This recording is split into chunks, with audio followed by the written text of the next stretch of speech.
Sorry about that, everyone. Let's get started again. But as I said, it was a long time in coming what we're experiencing here today, this ribbon cutting on this incredible project.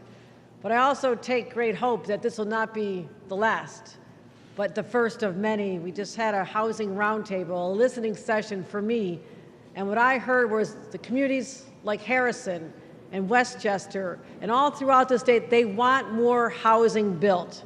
And this is a perfect example of what can be done. People roll up their sleeves, overcome the barriers, and really shoot their sights so high. And we're showcasing today a transit-oriented development project. If you ever wondered what that means, transit-oriented development, TOD, just look out the window. This is what we're talking about, showcasing what we can deliver and how much New Yorkers' lives can improve. And I want to thank everyone who's been so involved in this. I do want to thank our mayor, Dionisio, mayor of Harrison, for his support for this project and his excitement about putting Harrison on the map with showing the capabilities when a community works together, what can be accomplished. Mayor, let's give him a round of applause. We have my partners in government at the state level. We have Senator Shelley Mayer. Thank you, Shelley, for joining us. Assembly Member Chris Burdick has joined us. I believe Steve Otis is coming. Steve Otis is here. Well, Steve's on his way. Also, we have our mayors from our neighboring communities. I want to thank our mayor of White Plains, I think, is in the house. Mayor Roche is here. And any other mayors? Many? I don't see everybody. Oh, Noam Bramson, I want to thank you for joining us. Michelle. And our county executive, George Latimer, who you'll be hearing from in a few moments. Thank you, George, for being a true ally in our efforts to make sure that we respond to the needs of our constituents, your constituents, to build more housing. And so I thank you for all your work. We also have Jamie Torrey Springer, the president of MTA Construction Development. Jamie, thank you for getting this done. Kathy Rinaldi, who is the president of Metro North. Mitch Forlesa, the senior vice president of Avalon, who shepherded this project through to great success. And someone who has traveled every corner of the state in pursuit of building more housing. And that is our great Commissioner of Housing Community Renewal, Ruth Ann Visnauskas. And to all the people in the development community, the MTA, the advocates who are here, those who support housing. And I just want to say, I was just here a few months ago in March. We had a roundtable of business leaders and elected leaders. I was over in Rybrook. And we talked about the challenges. Why is this so complicated? And you think about the future of a place like Westchester. This county is on fire. You think about the state-of-the-art transportation, the thriving healthcare institutions, the growing economy. Regeneron just up the road with $1.8 billion of investment. We are there for their milestones in Terrytown. Lionsgates. Who would have thought this county would be the epicenter of new production, film production? Hollywood on the Hudson, nearing a completion. And up the road at IBM, a $20 billion investment in semiconductor and quantum computing. We were up there with the president to announce this. A lot of great things are going. But guess what is needed at the foundation of all this progress? You need people to work in these facilities, but the people need a place to live. See the connection? The success of the economy of a county like Westchester depends on providing housing to attract people. And it has to be housing that people can afford. And as long as there are shortages in supply, that'll naturally drive up the price. That is what our residents are witnessing right now in the rental market as well as in housing. So we are focused on solving this for these businesses, for these communities, because if you don't keep growing, you stagnate and you decline. We will not let that happen here in the great state of New York, and especially not here in Westchester. So let's.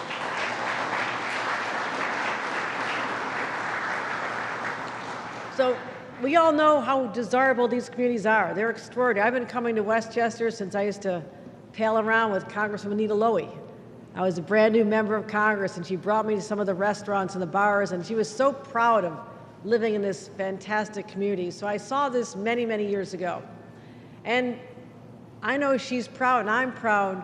When it comes to building housing, Harrison is leading by example. Now, we talked about a plan last year. We talked about how it would be important to achieve the goal of building 800,000 new housing units to meet the demand of New York over the next decade if every community could grow at a rate of 1% increase a year. 1%. Harrison is just remarkable with a 6% increase in the past year. That's what I'm talking about. That happened organically and is a proof point that it can be done in our desirable communities that have the benefit of having a train station, transit-oriented development, and we can show this throughout the state. So that's what I'm doing. I want the naysayers to see this. Come here, take a look at this project, walk around, talk to residents as they're grabbing that cup from Starbucks when they live here and taking a train ride 45 minutes down the road, down the tracks, and they can have their job in Midtown. Or reverse commuting. People can take the train and live here as well. And if we don't start doing that, if we don't start making up for a lot of lost time, then there will be suffering. What am I talking about?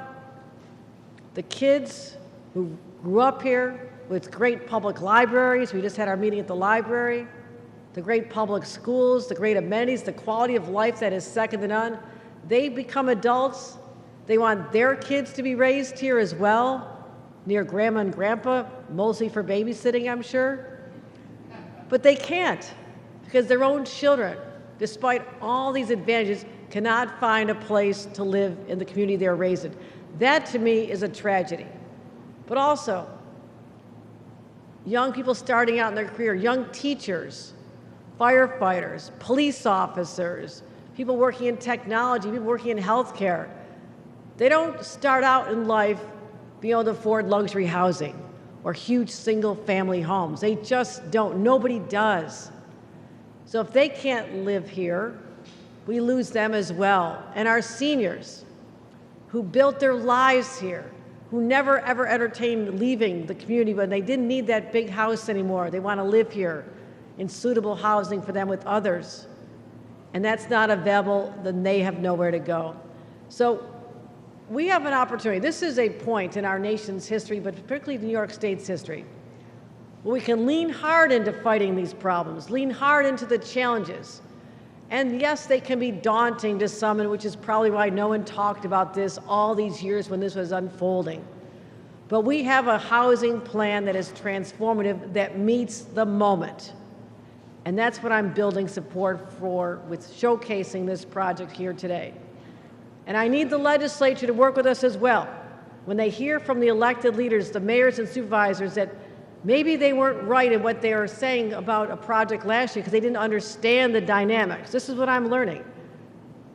We didn't talk about every community has to have enormous high-rises overflowing with affordable housing or low-income housing. We weren't talking about that, but that became the narrative. That hijacked the true message of allowing a community to build what they want to build, but just start building. It didn't have to be affordable, although there was advantages to do affordable. And I'm talking about transit-oriented development, what we're talking about and seeing right here. So in the meantime, while we wait for the legislature to come back into session, roll up our sleeves and solve this once and for all, I took executive actions. I was able to amass over $650 million into one fund, which will support growth in our pro-housing communities. What does that mean?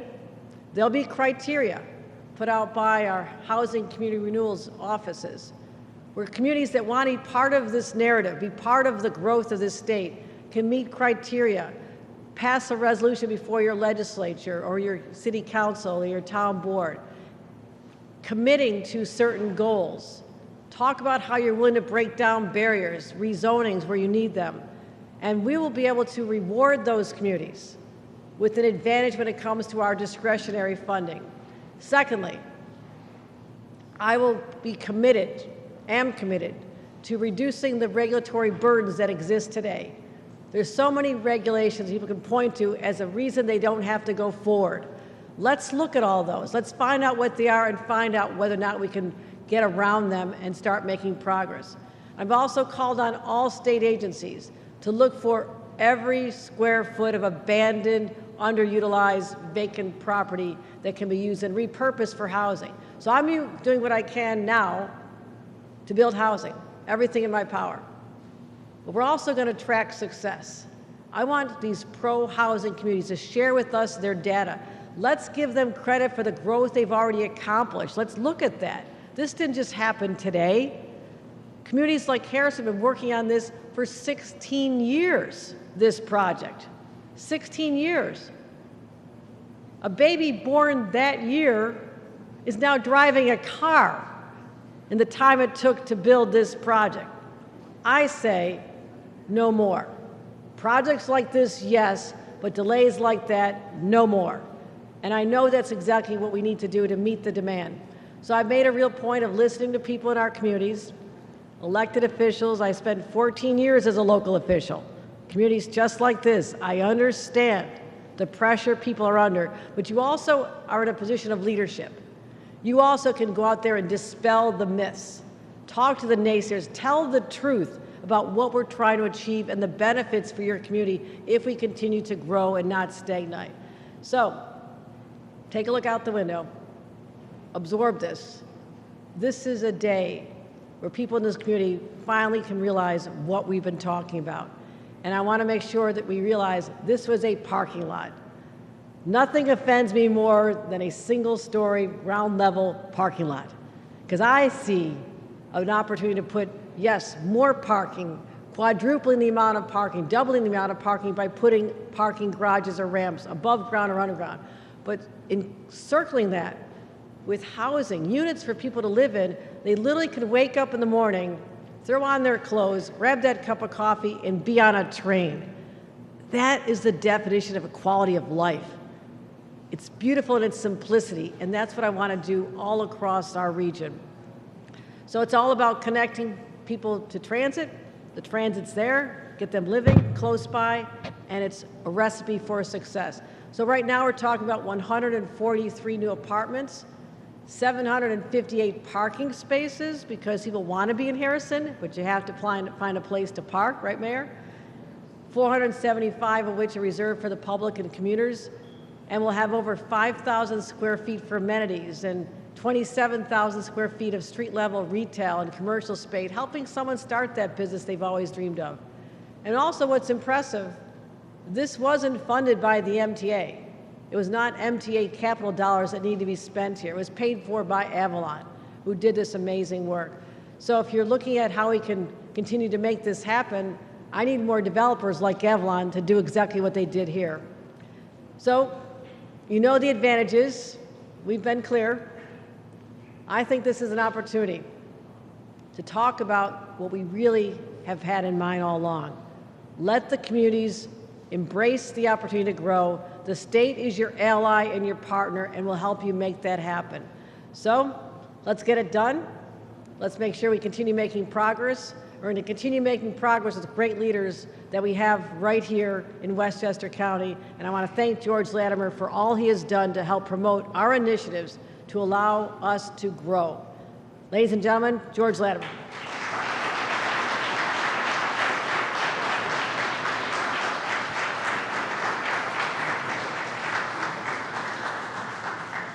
Thank you very much, Governor, and we appreciate your presence here in Harrison and Westchester.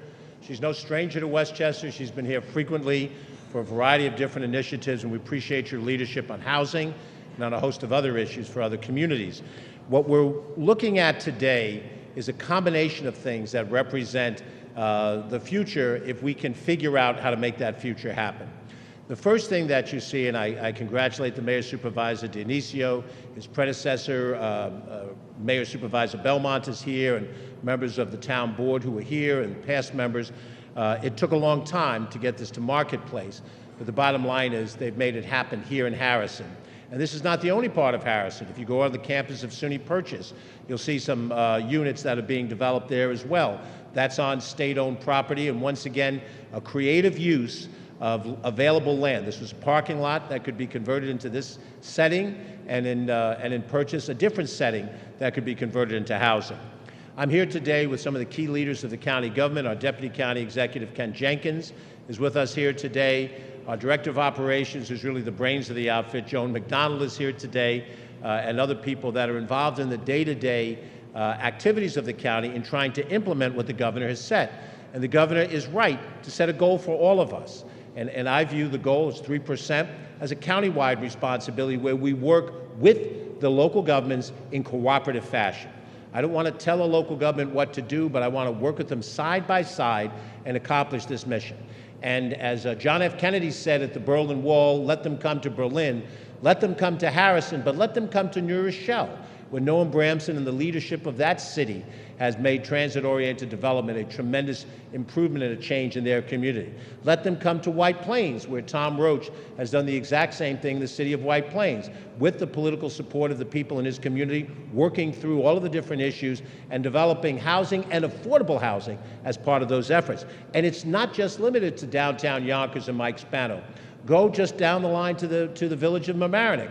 You'll see new units that have gone up in different places. There's an Avalon project there, about a decade plus old, but other infill situations that are new housing right by the train station in Mamaroneck.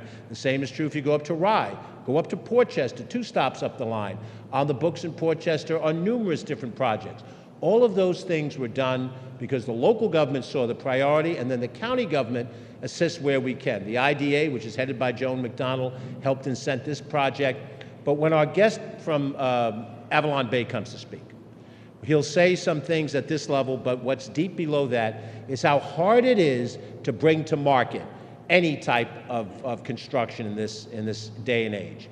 And when you get to the point of the ribbon cutting, it smiles, but all of the grief, the financing, getting the site plan in a way where there's infrastructure improvements that have to be made. At every turn, there's a possibility that a project could fall off the table. So it takes tremendous diligence and overcoming those objections. And I think our job, as proven by the cities and the villages and the towns in Westchester and by the county, is we're there to help overcome those obstacles. And the state, under Commissioner Wisnauskas and under my friends in the state legislature who've done a terrific job helping us with our revenue streams, we're able to be there because for this to happen, it took cooperation across a wide range of entities. It took a bureaucracy the size and scope of MTA. It took the state of New York, the county, the town. It took a host of other things to make this happen. And that's the path to success. It comes through cooperation, mutual respect, and working through the obstacles that occur in developing these projects. I'm very happy to introduce the next speaker, who is the head of the Metropolitan Transit Authority. Any night I go to bed at night and I watch the 11 o'clock news, I look for any stories about Westchester that represent a headache for me. There's always a couple, but not that many. But I watch my friend who has responsibility for the Long Island Railroad, the New York City bus and subway system, the Metro North Railroad, and other things, other assets that I'm not even aware that he's got. Every time I see him, he's got a smile on his face. We opened a new bridge in Mount Vernon a year ago, and it's a joyous moment. But I'm sure when he goes to bed at night, he's got more than his share of headaches, but he's done a brilliant job along with Kathy Rinaldi. Jano Lieber. Mr. Lieber.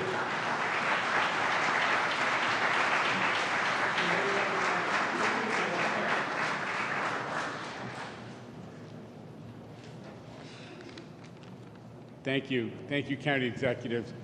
That was about the most accurate introduction I ever got. And thank you, Governor. You've been so forceful about the issue of New York stepping up to meet its housing needs, and everybody in the state owes you a debt of gratitude for that. And we at the MTA stand ready to continue to cooperate with you every step of the way to make it real, because we have to do something about the housing crisis. So thank you for your leadership.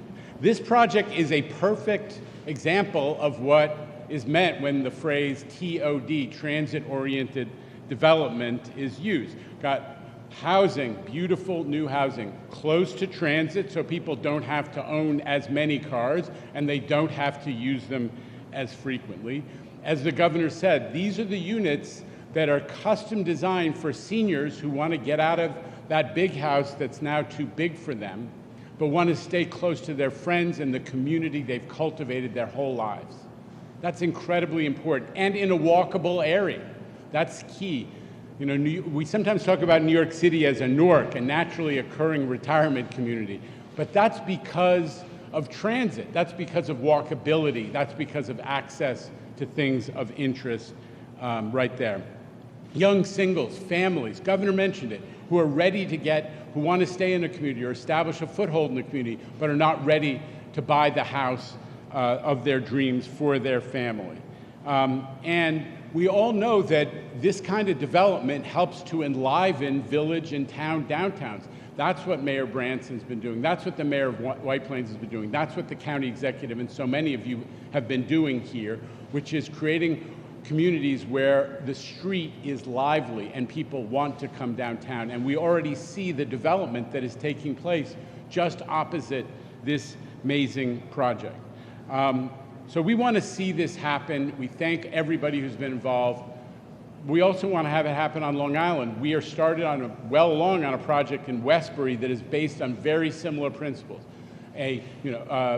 Underutilized parking facilities, build a structured parking lot, add to parking, but also over less of a footprint, and therefore you have the opportunity to build hundreds of units of housing. Listen, Metro North is ready to carry more people. Ridership has been growing by the week. It really has been. We're obviously in a little bit of a summer vacation lull, but all of the trends have been extremely positive, exceeding expectations. And the service, ladies and gentlemen, if you're not loving on Kathy Rinaldi, who runs Metro North, you ought to be. 97% on-time performance.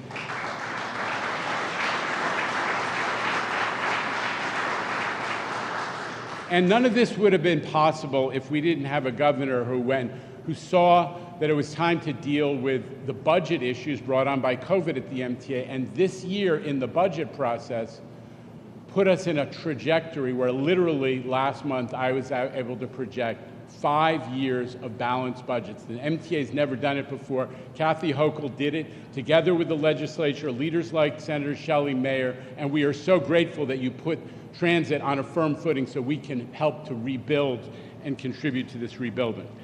Before I finish, I have to thank the MTA folks who have done so much to make today possible, literally hundreds of people on the team, but I'll call out a couple of them. Greg Sylvester, who managed the project for more years than anyone cares to admit. Nick Roberts from MTA Construction Development. From Metro North, hold your applause, we're going to get them all in. Robin Hollander, Linda Corcoran, Vahak Kajekian, and Andrea Asher and Susan Sarch, who are the lawyers who, we talked, the county executive talked about some of the complexities. These are really complicated projects, so we rarely say it, but God bless the lawyers too. And the entire Metro North maintenance of way and operational staff that makes a project like this possible when you have to do outages, when you have to manage the impact on operations. Thank you, Metro North. So with that, let me turn it over to the people who, as a mostly reformed real estate developer, I get to introduce the folks who developed this and are going to run this housing. Mitch Forlenza of Avalon.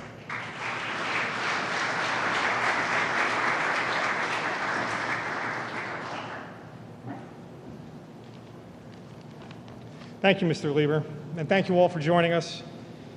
12 years ago, in June 2011, the MTA and Metro North Railroad, along with the town of Harrison, issued a request for proposals for a mixed-use, transit-oriented development to be located on this site.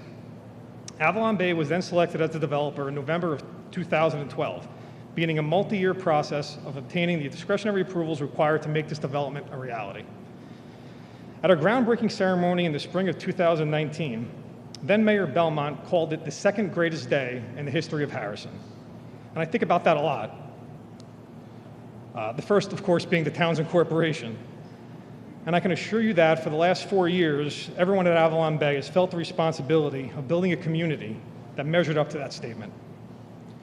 I've been with AvalonBay for over 27 years, working on over 60 communities. And I can say that Avalon Harrison was one of the most challenging projects we've ever had to build. From the technical and administrative obstacles to the challenge of building and leasing up through a global pandemic, we could not have reached this day without the perseverance of so many people.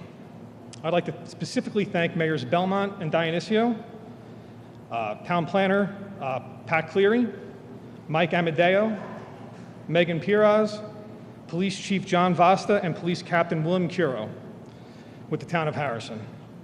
I'd also like to extend our deepest gratitude to Jano Lieber, Greg Sylvester, and Rob Gazavoda with the MTA, whose close partnership was instrumental in this project's success. AvalonBay is fortunate to work with some of the best design professionals in the business, and I'd like to acknowledge Stuart Lax, Meredith Taubin, and Alex Hidalgo with Perkins Eastman Architects, Shane Wise with R.W. Sullivan Engineering, David Guzis with D. Simone Consulting Engineers, Joe Urso with SLR Consulting, and Barry Decker with Con Edison. Finally, I'd like to recognize several associates from AvalonBay whose persistence and dedication were vital to making this community a reality. Our development team was led by John Vogel and Chris Reynolds, who are unfortunately unable to be here today, and they were assisted by Stephanie Santangelo, for whom we have all this to thank. Our construction management team was led by Glenn Moran, with the support of Greg Rabars and Andrea Bogdani. Our field team was led by Bob Acampora, assisted by Paul Surmay, Billy Jacobson, and Clarence Ellington. And our residential services team is led by Amber Matheny, along with managers Chad Hinckley, Marcus Spears, and Kathy Bookus, and our on-site team of Carlos Guerrero, Stephen Calabrese, Pat Annunziata, Claire Barrios, and Delta Caban. I want to express my deepest gratitude to these individuals who willed this project to a successful completion. And thank you all so very much.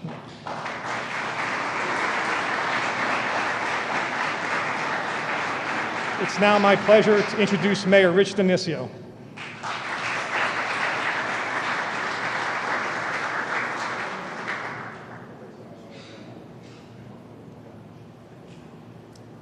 Hello, everyone. On behalf of the residents and myself, I'd like to thank everyone for coming. There's so many dignitaries here, I won't be able to remember everyone's name, but especially I'd like to thank the governor. It was so historic having you here today, and something I'll never forget. Thank you so much.